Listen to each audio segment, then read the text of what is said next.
good morning, good afternoon, or good evening to you, you thirsty bunch of beer drinkers, whenever and wherever you're tuning in from. Thanks for pressing play and supporting a Canadian podcast. I'm Troy Burtch with Great Lakes, Ontario's local brewery, a fiercely independent craft brewery based right here in Etobicoke who brings you This Here Between Two Fermenters, a podcast where craft beer and conversation collide straight from the tanks to your ears. Today on the pod, we've got a heavy hitter in the house. A man who's not just brewed some of Ontario's most talked about beers, but has helped define what modern Canadian craft beer can be. I'm talking about Sam Corbeil, the brewmaster, co-founder, and mustachioed leader behind Sawdust City Brewing in Gravenhurst, Ontario. This conversation is going to be a big one. We'll be diving deep into Sam's beer journey, from his life-altering decision to leave the rat race and become a brewer. We'll talk about his time at Magnotta, Robert Simpson, who's now Flying Monkeys, Mill Street, and the moment he decided to build something of his own, Sawdust City.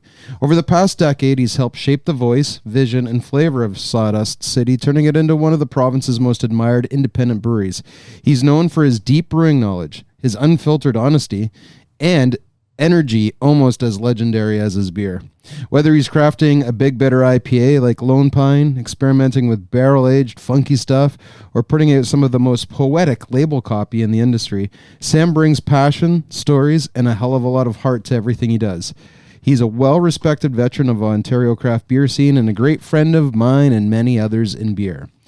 And yes, we will get into the whole Sawdust City, Lake of Bays, brewing news stuff. It's just too big to ignore today. There's more than 15 years of brewing, branding, and stories to unpack, and Sam is great at spinning the yarn, so you're in for a treat with this episode. Crack a cold one with me, and let's get at it. Hang tight. We'll be right back with Mr. Sam Corbeil. It's Great Lakes Brewery, a fiercely independent craft brewery. We believe in supporting communities, good times, and brewing amazing beer. It's Great Lakes Brewery. Order online for free local home delivery. In the GTA, good times and amazing beer. That's GLB.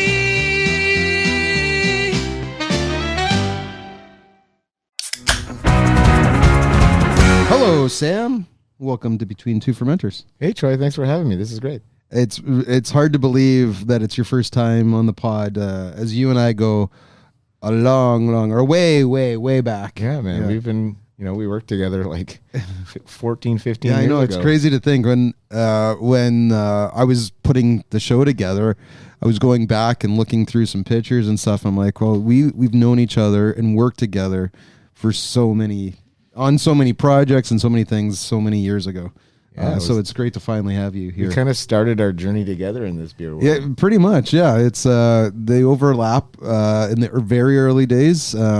Whether we knew each other back then or not, we knew who each other were. Yeah. But then it became we were almost attached at the hip there back in the early 2009, 10, 11s. But we're gonna get all to that today. But you're here. You're in town because we did a collab yesterday at Great Lakes, a place to stand, which is an all-Ontario Pilsner, and then we hit up a Jays game. So the first question I have for you today is, how you feeling this morning? I'm feeling pretty good. I thought it might have been a little bit more touch and go, but yeah, it's all right. I took a nice walk downtown Toronto, which I don't get downtown as much, so it's nice to just walk around and breathe the city in. Breathe the city, and you're still alive. Good for you. Yeah, it's a lot different than that Gravenhurst Muskoka air, isn't it? Yeah, it's a little bit different, but I spend a long time in Toronto, and I love the city. I got a beer for you if you want a beer. There's a summer ale there, and, lemon and ginger, or you have a sunny side. So dealer's choice. I'm going to crack open a summer ale. I think I might just. He's gonna go with the hop pop. Smart guy. Here I am going with summer ale. That's better. Okay. So tell me about this wonderful collab beer. It's the first time we've done it at GLB, right? Yeah, we first brewed it a number of years ago at Sawdust. Mike and I wanted to do a Pilsner, and we wanted to support some Ontario suppliers, both malt and hops. So this is an all Ontario Pilsner. This time we used malt from Mill Run.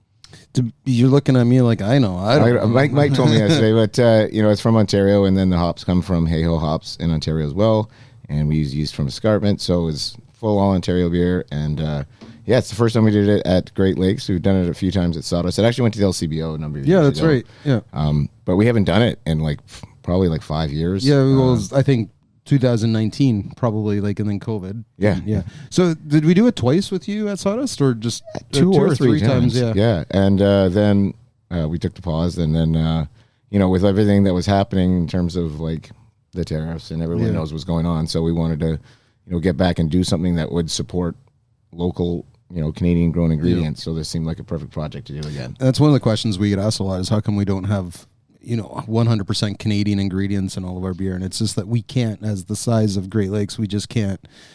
There's not enough to support the amount that we brew. But are you using a lot of Ontario ingredients in your beers? Our base malt is a Canadian malt, our two-row silo. So is ours too. Yeah. In terms of hops, we do 1 or 2 brews a year. We're going to be doing a fresh hop using hops from Backroads out in London, Ontario later this fall, and that will be going to the LCBO.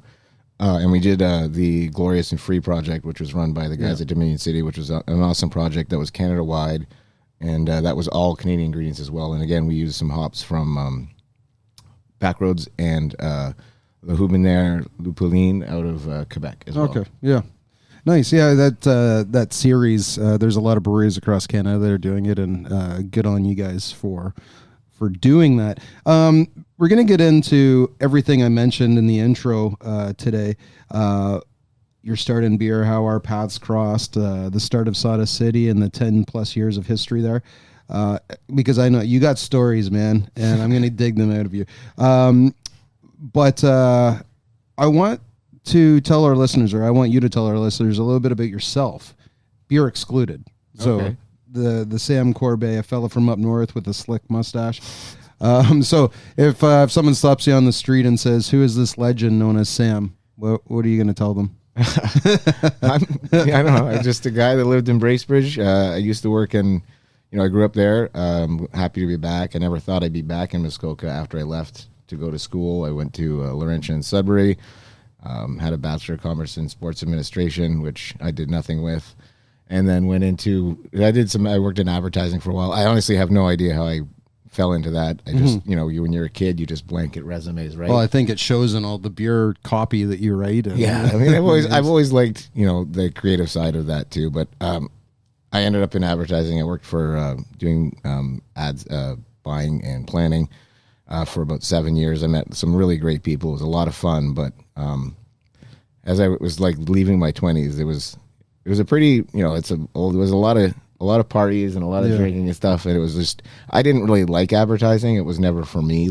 And at that time, you had a young family. Yeah, I was married. We just we hadn't had kids yet. No, but it just advertising felt always like lying to me. Yeah, it was like a dishonest industry. We would sell movies that didn't ever need to be made, and I'm like, why are we pitching this movie? It's terrible. And I just was looking for something else, and that's when beer came along. It was just the time, and that allowed me to, focus my energy and do something that I actually wanted to do. And well, that's the question. One of the questions I like to ask guests, and their answers all vary, is when and how did you come to the realization that beer was your career destination? You just mentioned advertising. You were doing that here in Toronto. But you made a life-altering decision, and what led you into beer? What was that light bulb moment? We were in Brussels at a beer festival in the Grand Place, and I was with my wife, and it was a great time. We were having a wonderful time, and I was just looking around. Maybe it was the opulence of the buildings, or the 40 types of beer that were there, or maybe it was all the 8+ ABV beer. But I was like, you know what, man, I like beer a lot more than I like advertising, so I'm gonna do this. And it was around that time, unfortunately, a year before, my mom had passed away, and she had left me with a little bit of money, and I was like, I need to do something with this that matters. She left this for me. This is her legacy, so I should do something with it that's important. And so I decided, this is what I'm going to do. I'm going to go back to beer school and chase this, because I had that opportunity was there. Well, this is what you said to me in 2009 when I asked you that question on a blog, the Great Canadian Beer blog. You wrote, it was towards the end of summer 2005. I was taking a trip through France and Belgium with my wife and friends. We went to Brussels, as you just mentioned, to attend, and by attend, I mean drink our faces off, the Belgian Beer Weekend beer festival. And then you said when you came back to Canada and you sat down at your desk, you said, balls to this. I'm not getting crushed by no dirty spikes. It's time to leave the rat race. Do you remember that? Vaguely. Yeah. That was 20 years ago, man. No, it's crazy.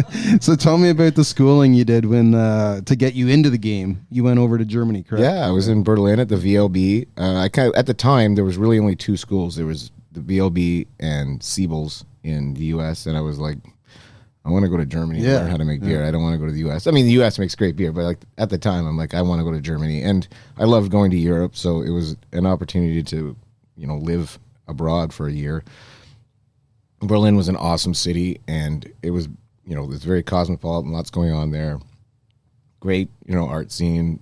It was an awesome city, and we had 20 other students there that were there for this, like-minded people, and we were able to really form some friendships there. And like every week, there were people there from Korea, there was people from Japan, there was Turkish, Canadian, American, Spanish, Portuguese, and every week we would pick up one of the people, one of the international students. We were all international. We go, like one day we would go to the Spanish restaurant, and the Spanish student would sort of give us a breakdown of their, tell us about Spain. And then the next week we go to a Portuguese restaurant. And because you're in Berlin, you could find these.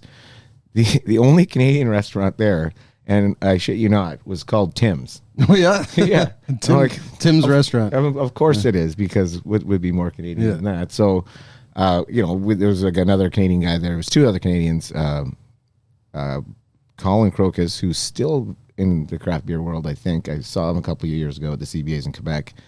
I think he's out west. And Sebastian Lipset, who used to work for Tree Brewing, but he's now an RCMP officer. Oh, there you go. But, it was a great way to learn about beer, but also about, just the world and these people. We formed some pretty good friendships, and it was a great time. I'm kind of fast forwarding with this question because we haven't got into the Sawdust City talk yet, but is that where you got the inspiration for Old Woody Alt? Like, was that? Oh yeah, for sure. Old Woody and Gateway. Like we at the end of the year, we did this tour around Germany. Like we went to Leipzig, so we got to try like Real Goza. Then we went down to around the bottom, so we kind of came up back through Dusseldorf and Cologne, and we visited Bamberg along the way and Nuremberg. And so we got to see some, German beer, we look at it as German beer, but it's very, very regional when you're there. Like in each region, they really only focus on that type of beer from that region. Like, in Bamberg, you're drinking Rauch beer, and in Dusseldorf, you're drinking Alt, and in Cologne, you're drinking Kolsch. And you just sort of, the culture around it, like I loved Dusseldorf. It was a great city, and, trying the beer at Urga and Schlussel and all the other alt beer breweries in the city was just, it was such an experience that I'm like, I have to do this when I get back. And then luckily Rob and I actually went back in 2019, just before the pandemic. We went back. This is Rob Engman. Yeah. Rob, the owner of Sawdust. So we went back. We were on a trip with David Carrier through Alsace, and we decided to stay a bit longer and go back, and we took some Old Woody to Dusseldorf, and we drank them there, and we did the whole thing again. Like they called Dusseldorf the world's biggest bar, because like on a Friday afternoon, you go downtown to the Altstadt, and it's like it's just spilling out of people. Yeah. Like it's just amazing. You just bounce from place to place, and it was exactly like I remembered it. It was fantastic. So you get back to Ontario. You're done school. What did you do next? Where did you land your first brewing job? Literally the first day after plane, I had an interview with Mike Ligas at Magnotta, and I worked there for about 5 months. So Magnotta was a winery with a brewery, and the brewery was called True North. True North. Yeah. But it's now known as Magnotta, which is still doing the True North beers, I think, to this day. I think so. Yeah. I haven't had one in a very long time, but I think they're owned by somebody else now. Maybe the year I worked there, it was actually, that was my first introduction to CBAs, because we won Brewery of the Year that first year. But the main brewer there, like Mike left before, in that time that I was there, Mike left to pursue another career, but Simon Cowell, who was the brewer there, he was a really interesting fellow. He's passed away since then, but he used to be in a band in the 70s that had he was a. Do you remember we found the videos of oh him? My God, that his hair was insane. Yeah. But he taught me in that 5 months, like he was so regimented by time. Like everything was like, you have 2.5 minutes to do this. This is 3 minutes.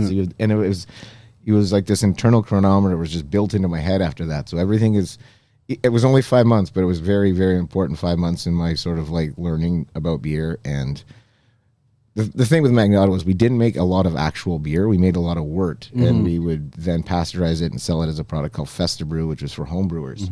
And that wasn't really as exciting. Yeah. It wasn't what I had gotten into this for. So I immediately started looking for something else. Like it was a job, it was a way to get in. And I think a lot of people went through the Magnotta ringer. Like I know like Erica over at Steam Whistle, she was there.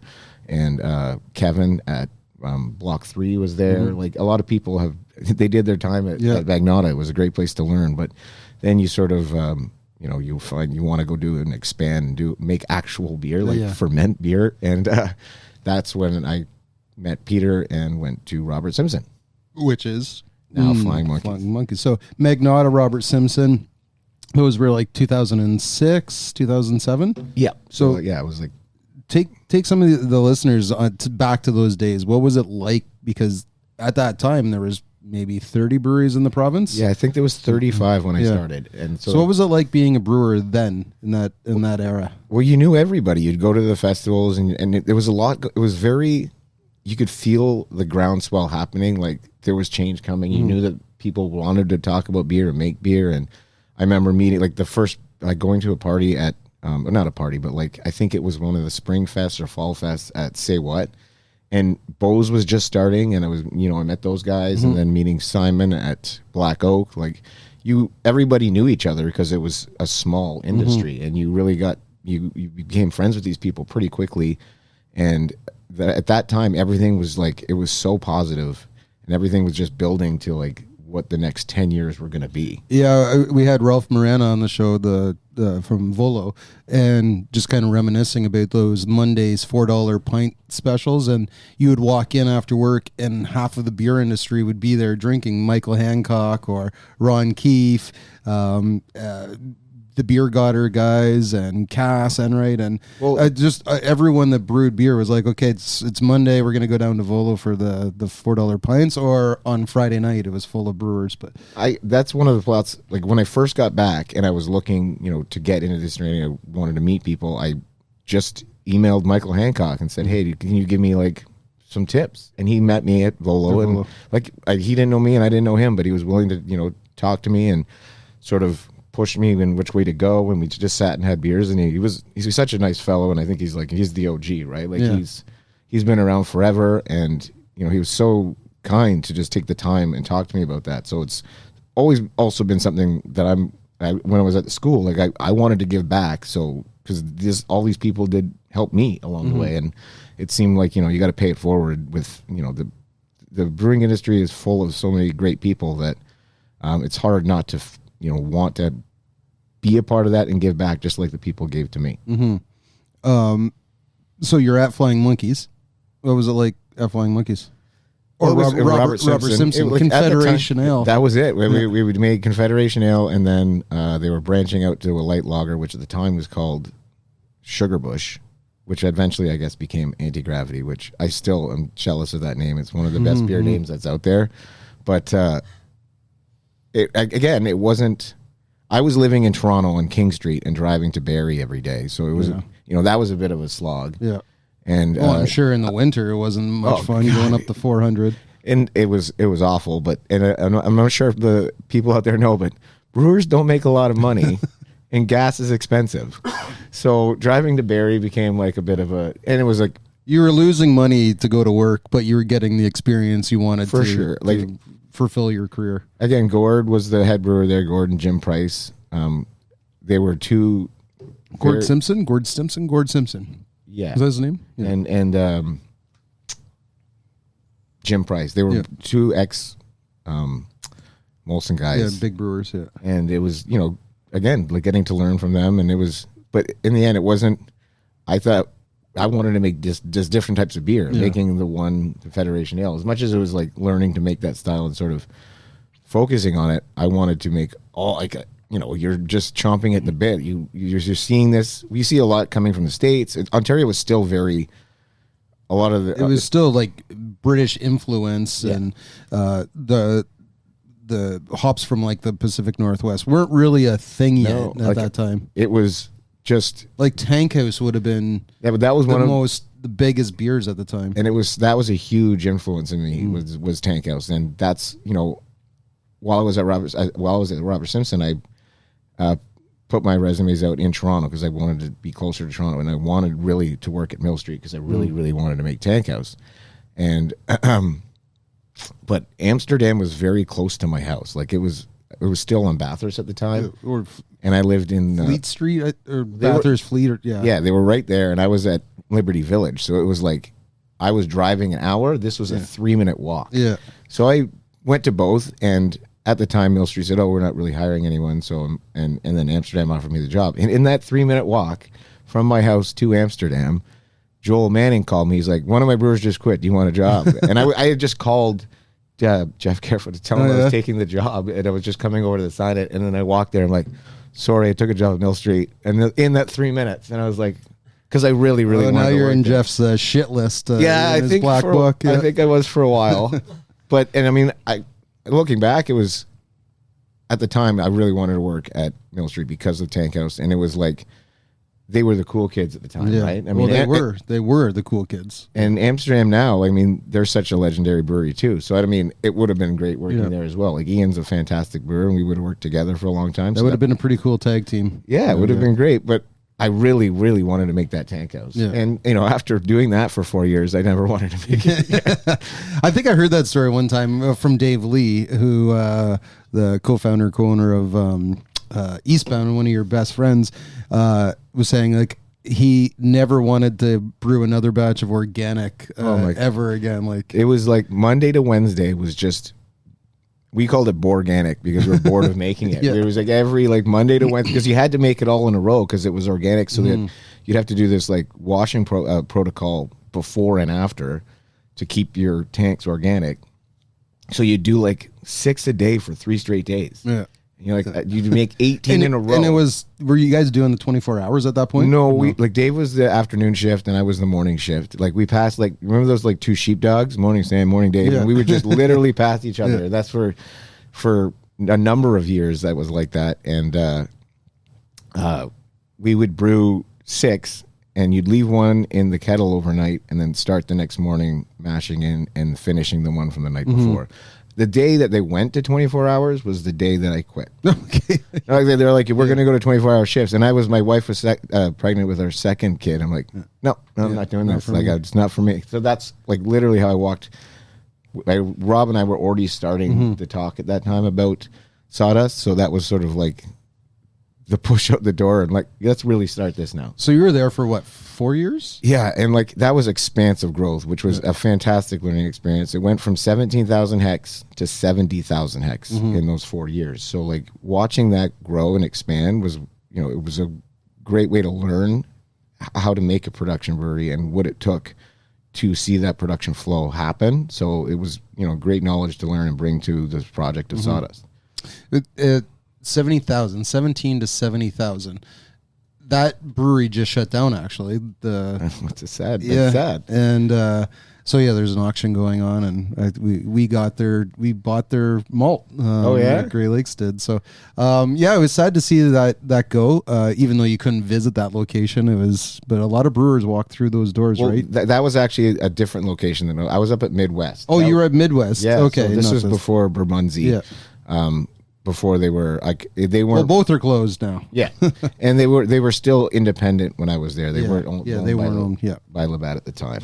So, what made you want to do your own thing? Was it just the 24 hours, or you said no? Sorry, you said you and Rob were already starting to talk about Sawdust, and I do remember those conversations. But what made you want to do your own thing? I never didn't want to do my own thing. Okay. I was always that was the goal coming out of school. Like, Yeah. I want to have my own brewery one day. I wanted to start something and be a part of something that from the ground up and, create something. And that was always the goal. And I had, before Sawdust, I worked with a friend of mine. We were going to start something, and we got like right to the end. And I realized, like, as we were, about to go out and look for money and stuff, like, we were really good friends. And I realized, like, if I did this, I don't know if I would continue to be friends with this person because we were going to be different and we had different visions. And I'm like, I'd rather just be friends with you, man. I don't want to do this if we're not going to be friends anymore. So I just sort of put a nail in that. And Are you guys still friends? oh yeah, Yeah. he's actually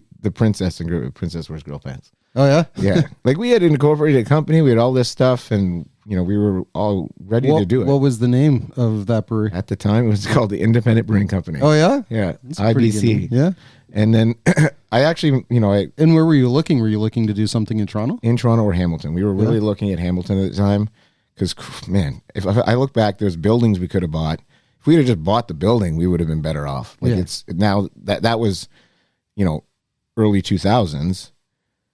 That would have been 2006, 7, 8. Yeah, Around that time. and now that property is like increased in value quite substantially, and you could get a building for a song back then. Like it was insane how cheap some of the stuff was. But also, what did we know? I didn't really know it. We were just sort of trying to figure it out, and after that kind of fell apart, it was more like I met Rob I had been writing for Taps. I had actually met Carla before I'd met Rob.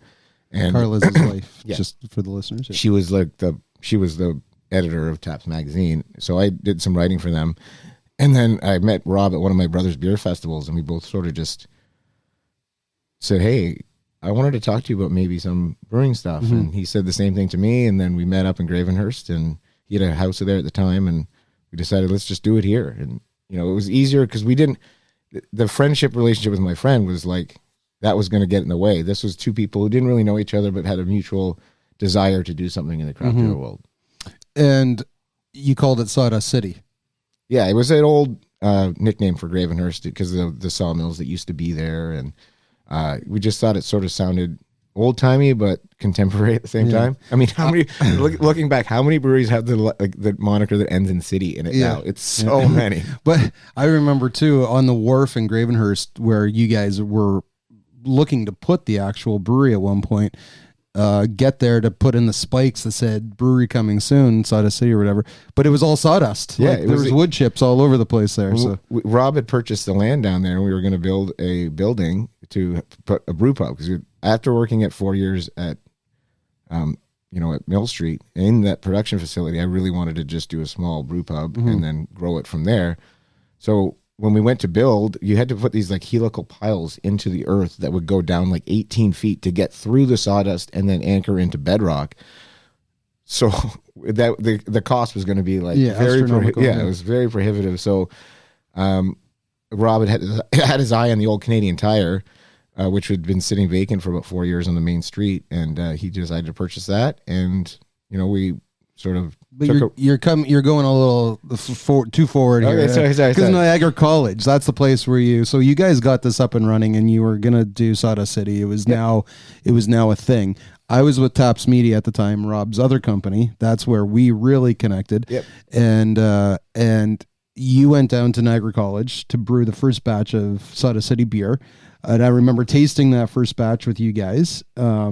And tell us what that meant to you, and what was that first beer? The first beer we did at the Niagara College was Golden Beach Pale Ale. At the time, I think it was called Golden Beach Pale Wheat at the time. Has it gotten through like 3 names over the years? Yeah, people just, when we called it Golden Beach Pale Wheat, for whatever reason, people kept calling it peach wheat. Yeah. And there was never any peaches in it. There was never anything mention of peaches, but it would just be called that. So we just ended up calling it Golden Beach Pale Ale. It was named after the street that I grew up on, which is Golden Beach Road in Bracebridge. I just thought the name sounded pretty cool. And at the time we were trying to do I guess the inspiration was somewhat like that Three Floyds beer, the Gumball Head, which is the Miami Vice that we do. Yeah, a lot of those inspirations came from those old American OG beers, and no one at the time was doing anything like that in Ontario other than Great White. And we were just doing it as well, I wasn't with them at the time, but just doing it as a one-off here and there. And that was system. The guys in Niagara were great. We met them in San Francisco at the first when we remember that CBC. Yeah, I remember that. That was like there was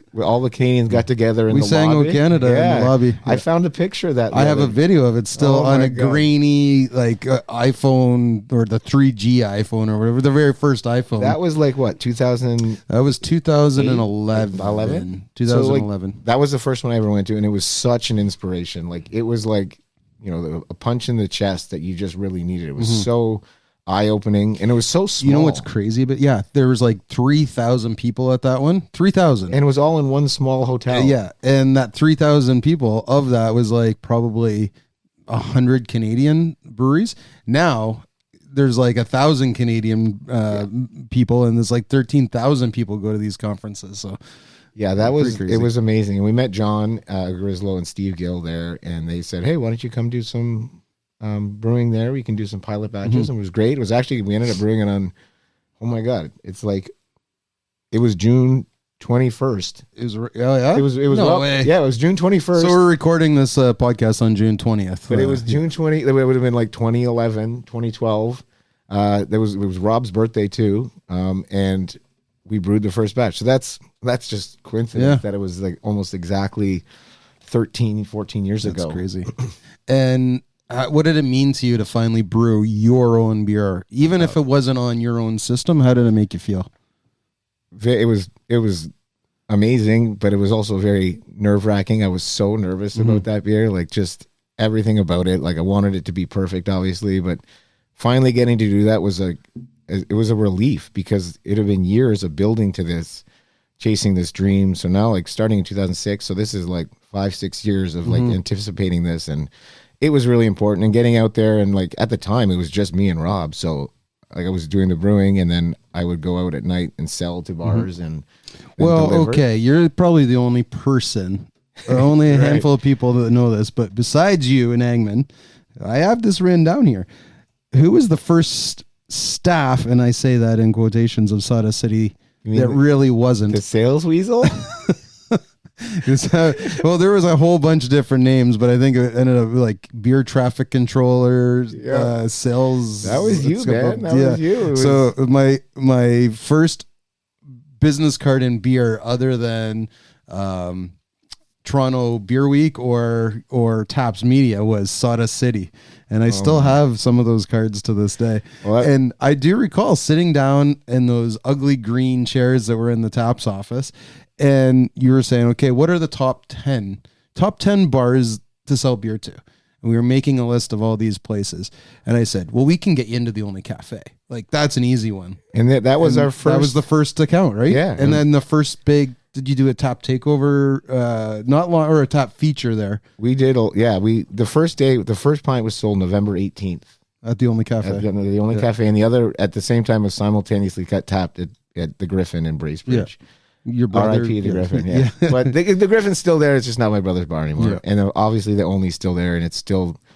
I love that bar. There's one thing that around that time that I still kick myself for not going. At the time, like our beer was on tap, and I think it was their 30th anniversary, and that night the Lowest of the Low were playing, and I loved the Lowest of the Low, and they were like a band when I was in high school and college, and I could have gone to the 30th anniversary with the Low there and my beer on tap, and I was driving back from Niagara at the time to go to my in-laws. They lived in Oakville, and I was like, I'm just so tired. I didn't go, and that's one regret I have, because I thought that would have been super cool. That's cool, yeah. So I do remember those days sitting in the office going, and I'd say this to anyone's face that was there that time, the colleagues that we had in the Taps and the Bullet Digital realm, that another word. Rob came up one day and said to me, okay, you're now selling our beer. Rob also went to you and said, now you're going to be selling stuff in the magazine, and you're going to be working for Canadian Brewing Awards. We both looked at each other and were like, nope. You are Sawdust City. You're the face of Sawdust. You need to get out there and do Sawdust things. I need to stay focused on Canadian Brewing Awards and running the only publication in Canada devoted to beer. And I can still remember that conversation did not go well, but we won out at the end of the day. Well, man, being part of the Canadian Brewing Awards at those early really helped a lot as well, because We got to try beers from all over all Canada. over Canada, and it really, allowed us to, before we even existed, be a part of this burgeoning Canadian brewing scene. Right at that sort of like genesis when it was starting to blow up, and being there and seeing everyone and meeting all the brewers at those events allowed us to make a lot of contacts. And like from there, I was able to meet Freddie at Microbrewery Charlevoix, which Tremblay. we got to do our first. Fred Tremblay, not Yeah. Tremblay. Yeah, Tremblay. We went out there for our first collab before. I remember the being in Charlevoix, brewing. How do you say monkey in Latin? That was the beer we did, and that was the day that Lone Pine got accepted into the LCBO In a 650 ml bottle. Yeah, in the bomber bottle, and that. And Freddie was like a mentor to me. He was a huge figure in the brewing world. They've been around for a long time. We had another OG, and he again was so accommodating and allowing this guy who I was brand new and coming in and helping and allowing me to do this collab with him. And it was amazing. I went to his house. I stayed with him. We went skiing. We had this wonderful, like, the prairie ski is a real thing in Quebec, man. And it was awesome. And seeing that, it was like just eye opening. And he was just such a nice man. Yeah, he just a sidebar. He used to come to Toronto for Toronto Beer Week. Like, he was very involved in the community, and so we took him to Bryden's for his first experience at Bryden's, and he was like, "I never want to leave." Like, this was his type an of awesome bar, his type of place. So, what was Sawdust City all about in those early days? The locations, plural, the beer lineup, branding, voice, everything. Well, we had our core. We always had the core was always going to be Lone Pine, Old Woody, Gateway, Skinny.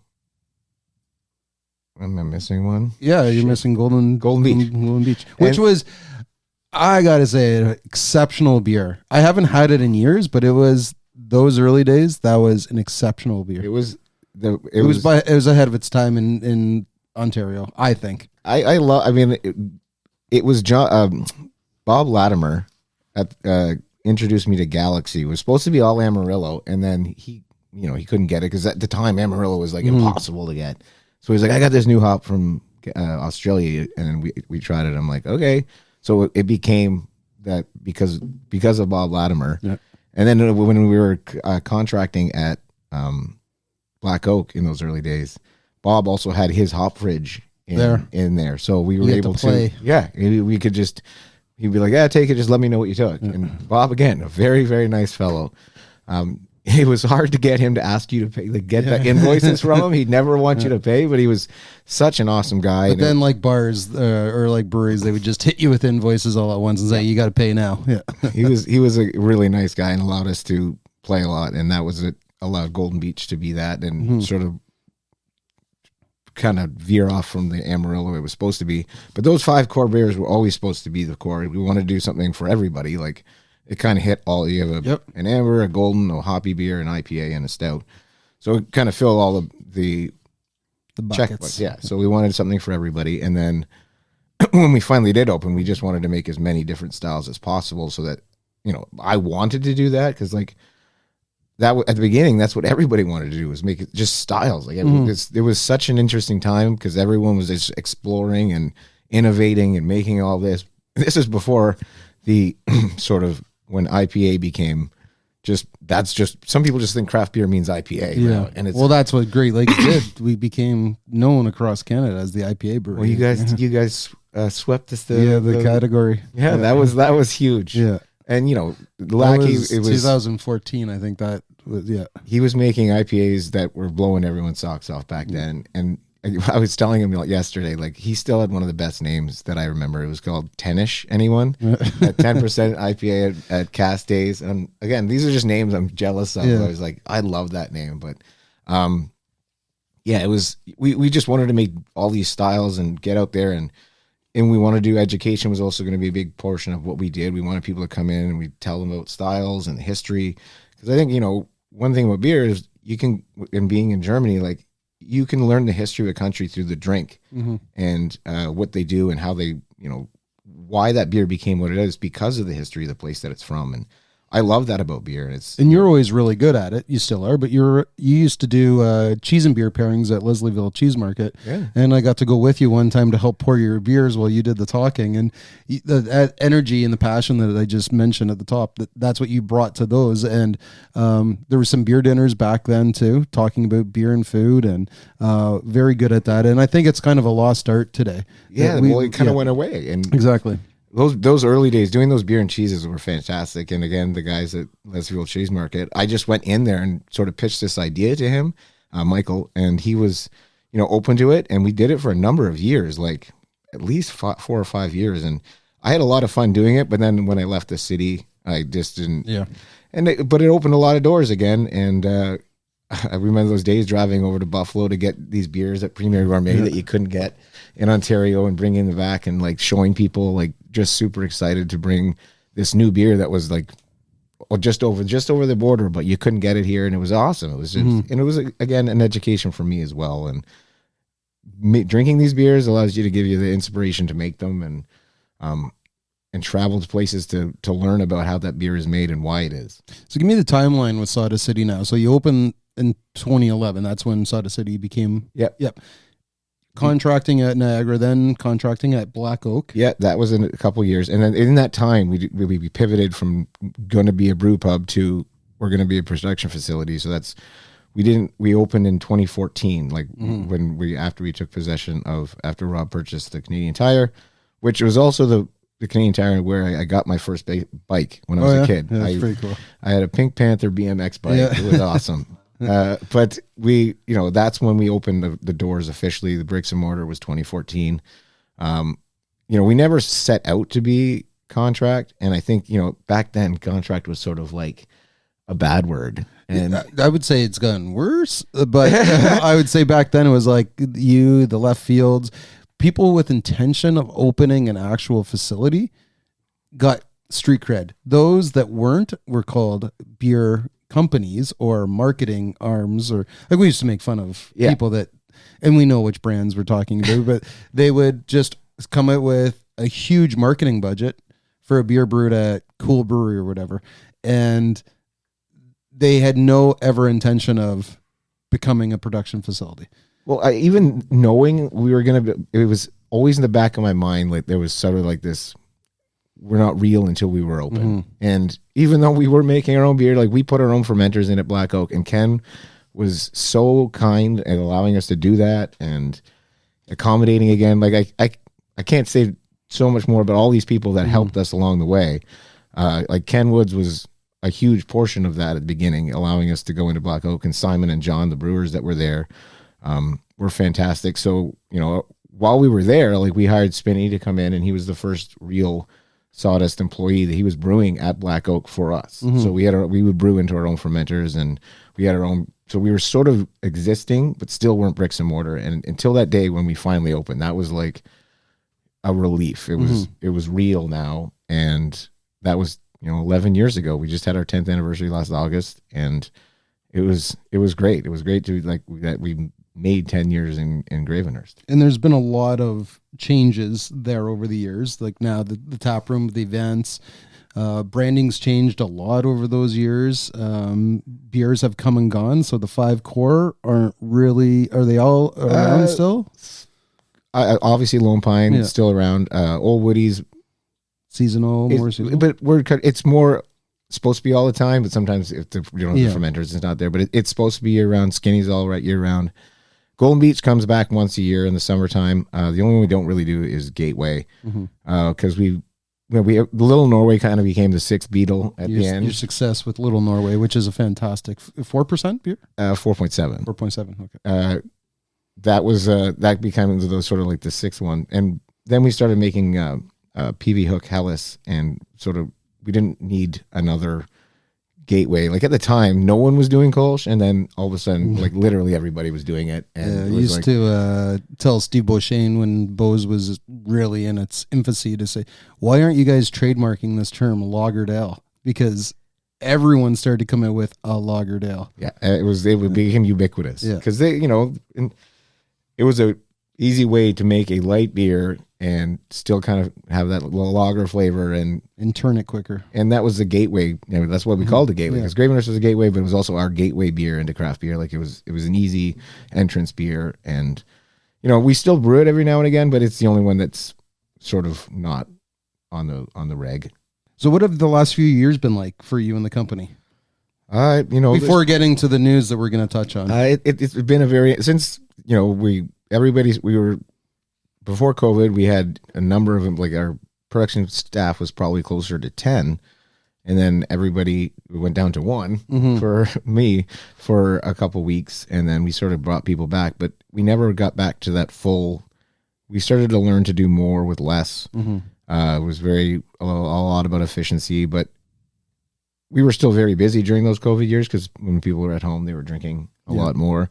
So we were able to keep doing that. But, the industry never really recovered the way it was prior to 2019. Sometimes I go back and I look through the photos on my phone, and we were like, prior to 2019, we were somewhere every week. There was events, there was all that stuff. Like we were talking about the beer dinners, there was people still went to beer festivals. And then, everyone's like, oh, when this is over, we're all going to get back. There's going to be a big party.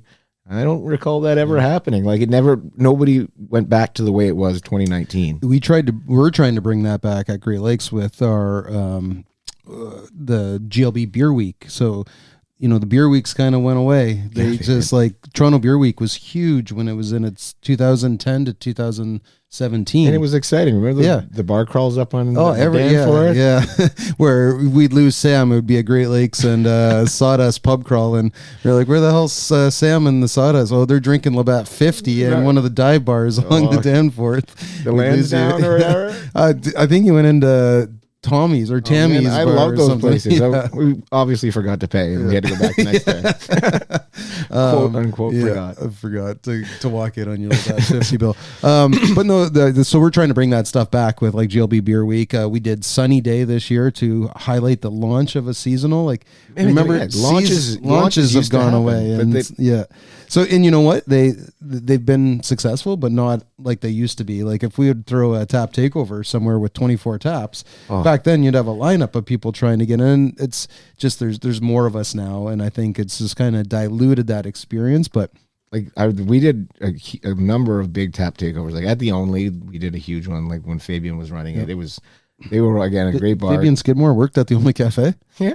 No way, yeah, really? Did. Oh, he's never told me that. And then Milosh out in London. Yeah. We had a couple, we called them the Spring Fling. We did I think one time we did 30 beers there. And it was rammed from morning to night. Like those days were it was so much fun and it was great. We would bring the whole crew down to London and Milosh would host us. And right before the pandemic, we did a wonderful event. It was like a fireside chat. It was myself, Jeff Broders, Aaron Spinney, and Sebastian McIntosh from Flying Monkeys. We kind of sat there and we just sort of told our stories, and people asked us questions, and we brought beers from our past, and we just talked. This was like days before, end of February 2020, like days before. And this was at Milosh. Yeah. And it was like you could see that the beer tap takeovers had already kind of faded away, but he was trying to curate this new sort of more get to know a brewer essentially. It was a calmer, more refined beer event that was more dinner oriented. It wasn't as just crazy drink your face off. It was a nice. I mean, we ended up doing that anyway. It wasn't like you guys in Brussels, yeah. But I mean, I have one piece of advice: never try to keep up drinking with Jeff Broders or Aaron Spinney. They are very large people, and that can be hazardous to your health. But yeah, that was the I've never seen you drink too much, Sam. Well, sometimes those unscrupulous bartenders overserve me. That's their problem. Yeah. Okay, so we got to talk about this big news that just broke this week. The whole industry was buzzing the other day. So the OCB had their annual general meeting on Tuesday, this last Tuesday, and then the news comes that Sawdust City is now with Lake of Bays. So there was an air quotes merger, with all the taglines that come with two breweries getting together. But it's some big news, man. And here are some snippets from the press release that I got my hands on here.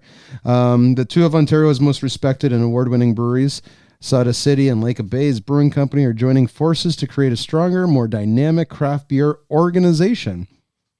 So that's an interesting point. The new organization will rank among Ontario's top 10 breweries with a combined production exceeding 20,000 hects annually, with over 200 employees and nearly 30 years of collective brewing experience. And then it goes on to say that Rob Angman, the co-founder, will be stepping away from the daily operations and stepping into a new role as a consultant, and that Sam Corbeil will continue on in a senior leadership position. So it sounds to me like this is Lake of Bays buying Sawdust City. Well, I mean, I actually don't know the full thing, and I'm not going to say anything, but it is two companies coming together. There is a merger. Sawdust City still exists as Sawdust City inside this umbrella that is unified between Sawdust City and Lake of Bays. We have, our own personalities and our own sort of niches in the craft beer world. And I think both companies will benefit from the knowledge that each of us have. To be honest, at the beginning, it was, when I found out, which was a while ago, it was, it took me a while to come around to it because personally, this is something that, Rob and I started and, and change can be difficult at times. And so it took me a while to come around to it. You go through your 5 stages of grief and then you figure it out that this is going to be better. This is good. And I thought through it and, it came to the realization that it's going to benefit us massively in terms of our buying power to get ingredients and stuff. The craft beer world is a much different animal than it was 5-10 years ago. If this had been 5-10 years ago, I think it would have been a crazy story. Now it's just, this is sort of, people are used to mergers and consolidations now, because if you want to survive, this is really a lot of times the only way you can do it. And you were talking about the auction of Mill Street, I get bi-weekly messages from the online stuff in the States where it's another brewery closes, there's an auction. We don't want to be one of those breweries that closes. We want to continue. And, Rob did his level best to put, as he's stepping away, to put this in a position where we can continue to survive and thrive. So he's stewarded it on to Lake of Bays, and that's going to allow us to continue to be Sawdust City and do our stuff at Sawdust. So shake the tree for me. What does it mean for you? What's going to fall from the tree? Well, I hope I get to, continue doing the stuff at Sawdust, but also learn new beers that we make. We'll be helping with production for some Lake of Bays stuff. We haven't really figured it out yet, but how that's going to be. But we have now, 4 different facilities we can brew at. They have their 2 brew pubs, which allow us to, we can do some fun stuff on a smaller scale, which we've never really been able to do at Sawdust. And, I think we'll be able to, they have more technology than we have, some of the stuff, so we'll be able to expand that.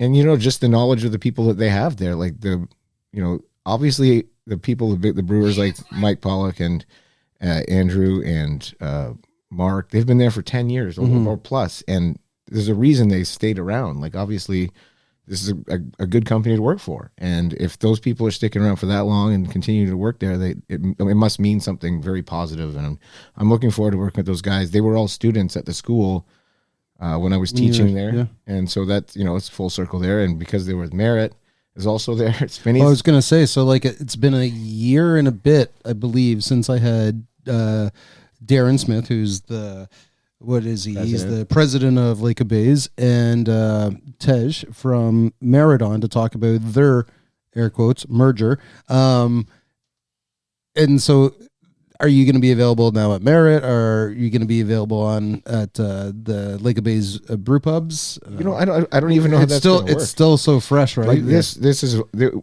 They've been talking about this for a while, but at the very end, it kind of sped up really fast at the end. And we're very busy, so I haven't been part of that. I've obviously been in the talks and stuff, but the fine details like that, I'm just, my head's buried in the brewing side, so I'm not privy to that stuff. But even having just Spinny back in the same house again, it's he's a wonderful guy, a great human, and I'm really looking forward to working with him again. Obviously, we have a history of being the first person we hired. he was at the school, and I remember his like just crazy innovation stuff, his ideas, and I can still remember that bubble beer that he did. It blew my mind. And he's continuing to do stuff like that, and he put Merritt on the map, and I just loving the opportunity to work with him again.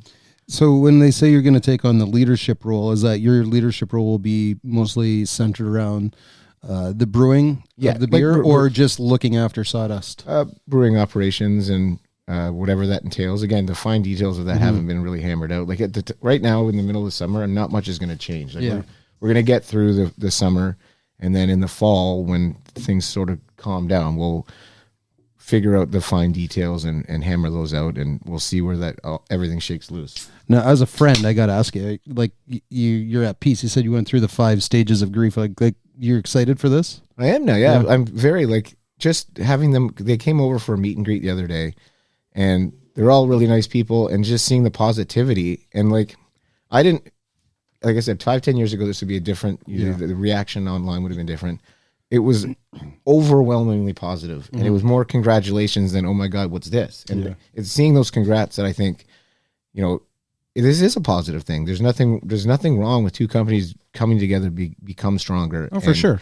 I think it was very positive, and it was seeing that and just meeting the people and seeing their excitement and the excitement from the people at Sawdust. It was very uplifting, and it was. Listen, the reason I ask you that is because, like I said, you're a very passionate person, and without hurting anyone's feelings, you are the face of Sawdust City. Sawdust City is Sam Corbeil. When I look at Sawdust, when drinkers look at Sawdust, when fans, the industry, I see a mustache guy that has a lot of fun and a lot of heart, pumping up the brewery, essentially. The creative guy who puts on Funk Fest and comes out with these crazy beers and just stands behind everything that the brewery does. So that's why I'm asking if this is, because if tomorrow I'd have no skin in the game at Great Lakes, but if something happened at Great Lakes to sell, I would go through those 5 grief stages, and I don't know how I would be doing. It's just because I've sunk so much of my life. For sure. And you have done, it's hard to pull that Band-Aid off, if you will, that there's a different, Sam is a human, but he's also Sawdust. And it's been, I've had 8 months. So that first month. 8 months. Yeah. I found out last, I found out last October. Well, you guys have done a great job keeping that tight. There was rumors around, and there always is rumors now. Salter Street just closed down. They were looking for buyers. Carbon just sold to Bench.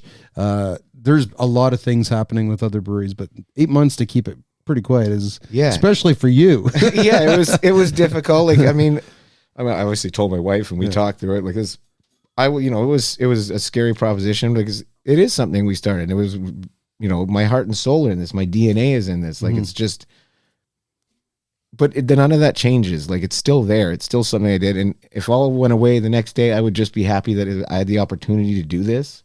Like, I got this opportunity in my life, and it was fantastic. It's better to have done it, and it all changed than never have done it at all. And it when I got to that realization that it's always been there, it'll always be there in the past in me. So like, the final chapter has not been written yet. Yeah. And this is just a new path to this. Like, and everything, if you're around long enough, shit's going to change. Yeah. And you just got to roll with it.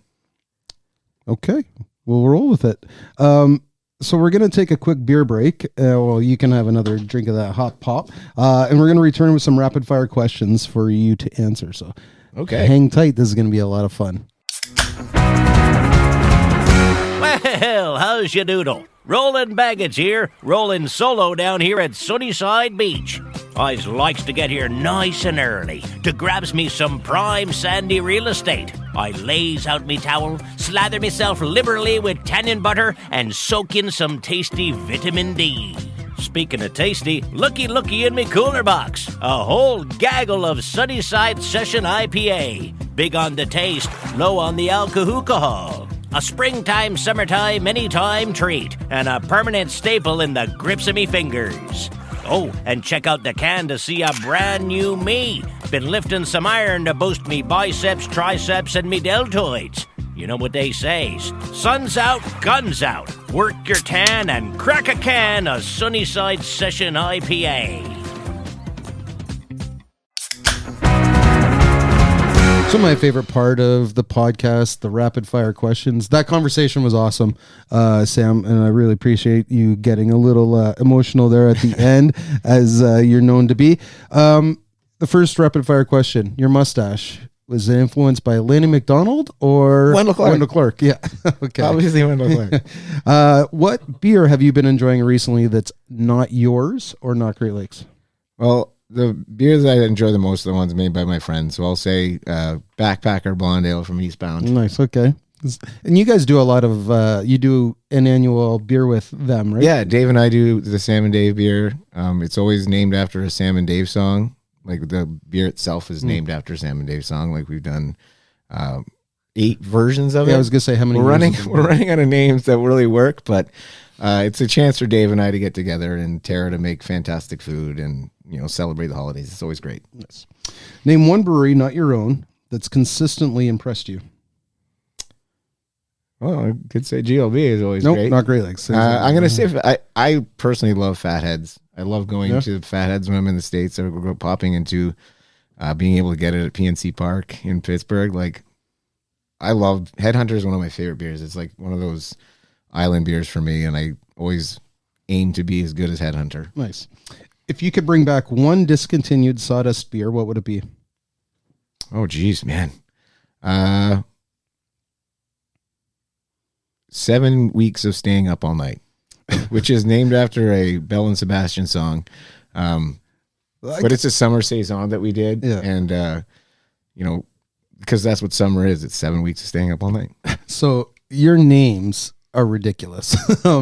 Princess Wears Girl Pants, Long Dark Voyage to Uranus.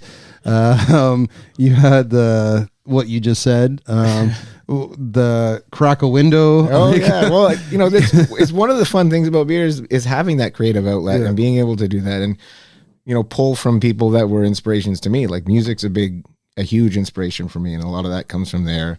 The Princess Wears Girl Pants is just friends. It's friends and your personal history that you can pour into this, because then so beer used to be, though, that you would name something, like you would see something and you're like, oh, like Octopus Wants to Fight came from something we saw. Yeah.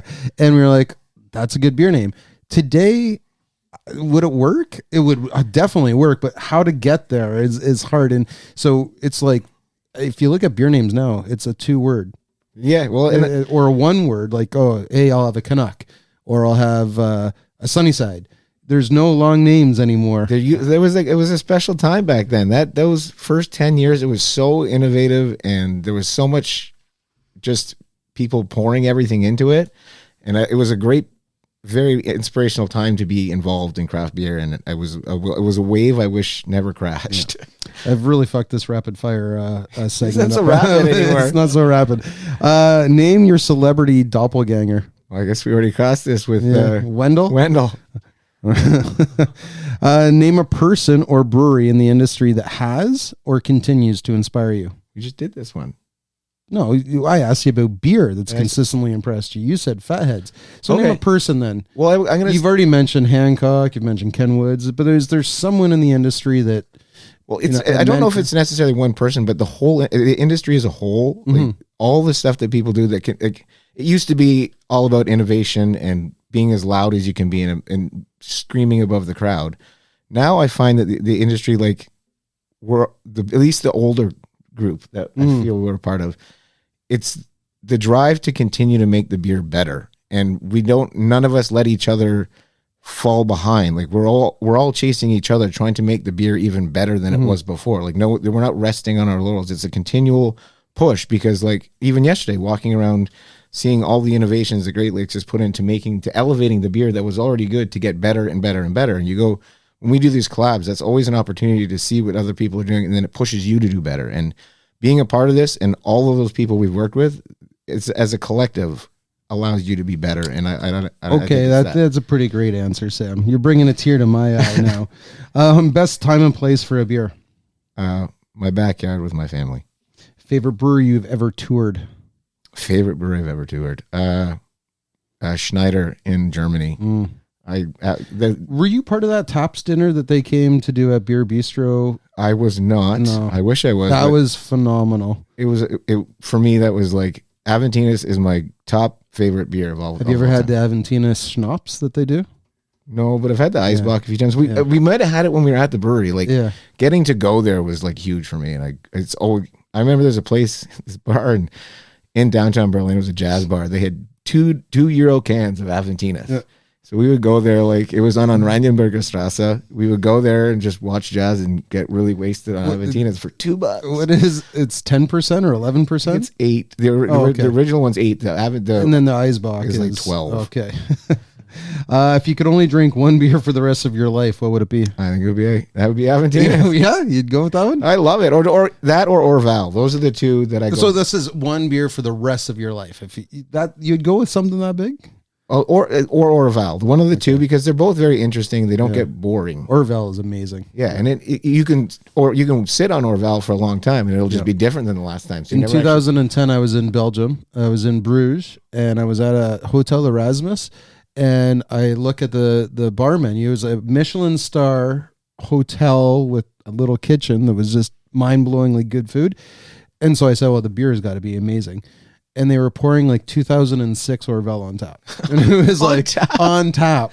And I was like, bring it to me. Hook it up to the veins. Put it to my veins. Favorite place to grab a beer in Canada? Well, I should have said that was my backyard. Geez. I love having I had a pint a number of years ago at Charlevoix in Quebec. And it's such a lovely part of this country that I think a lot of people don't really visit. But getting to go there and hang out with Freddie was huge. So I'll say Charlevoix. Nice. What's the biggest mistake you've made in the brewery, and what did it teach you? I collapsed a fermenter once. And yeah? Yeah. Do tell. It was at Mill Street. It ended up becoming a hot liquor tank, but it taught me to take your time and just don't rush. But like sometimes you're just doing 4 things at once. Yeah. And that's what I was doing. And I closed up a fermenter when we used to have to heat sterilize the fermenters, and I locked it up when it was hot, and I just closed it, and I ran back to do something in the brew house because it was in 2 separate rooms. And when I came, I just heard this, and then I came around the corner. I'm like, oh my God, what have I done? Like I'm fucked. Kind of like, I don't know what's going to happen. Blame it on Dave. But yeah, that was my biggest mistake. But it also taught me that people make mistakes, and you got to own it and learn from it. If you don't learn from it, then it was a bigger mistake. If you could have a beer with just one person in the whole world, dead or alive, famous or not, who would you choose? My mom. Yeah, I knew you were going to say that. Best hangover cure? I'm a big proponent of sweat it out, so I like to go for a run if I'm hungover. Yeah, you're the only one that I know that gets up at like 5 a.m. after going to bed at 3 to go for a run. It's getting harder. Sam, that was a lot of fun, as I knew it would be. Thanks for taking the time, for providing the laughs, for all that you've done and will continue to do for the industry, and for being an all-around amazing person. We don't get to hang out as much as we once did, but whenever we do, it's like we haven't missed a beat, man. It's been a lot of fun. Last night was a lot of fun, and thanks for coming on. Well, thanks, Troy. This is great, and you said a lot of nice things, and I'd love to say as many nice things about you. You're a fantastic guy, and you continue to be a big part of this craft beer world and keep pushing this craft beer with all your heart and soul, and thank you for doing what you do. Thanks, man.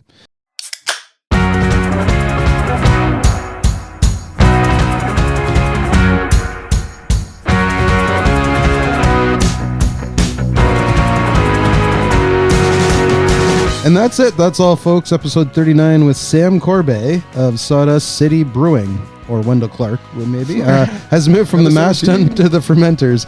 If you enjoyed our conversation or any other episodes, please leave a review or comment whenever or wherever you get your podcasts.